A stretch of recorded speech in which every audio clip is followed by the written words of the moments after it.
Friends, ఈరోజు మా ఇంట్లో సాంబార్ రైస్ ప్రిపేర్ చేసుకోబోతున్నాం. సో దానికి కావాల్సిన పదార్థాలు మునక్కాయ, టమాటా, సోరకాయ, కరివేపాకు, లేడీస్ ఫింగర్, పచ్చిమిర్చి, ఉల్లిగడ్డ, దొండకాయ అండ్ క్యారెట్స్ అండ్ లాస్ట్గా కొత్తిమీర.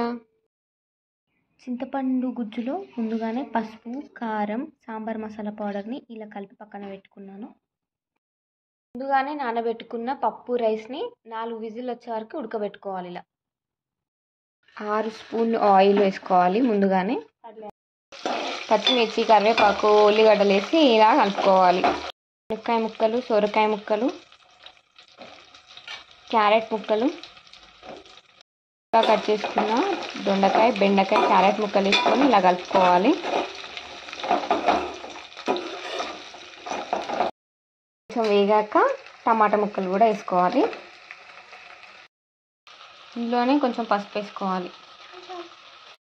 ఈ చింతపండు మిశ్రమాన్ని పోసుకోవాలన్నమాట. ఇలా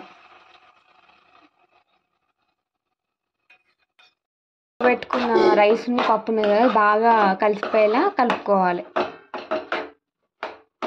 అంత ఉప్పు వేసుకోవాలి. లాస్ట్గా టేస్ట్ చూసి ఉడకనిచ్చుకోవాలి. ఇక కొత్తిమీర వేసేసుకుంటే ఎంతో రుచికరమైన సాంబార్ రైస్ రెడీ.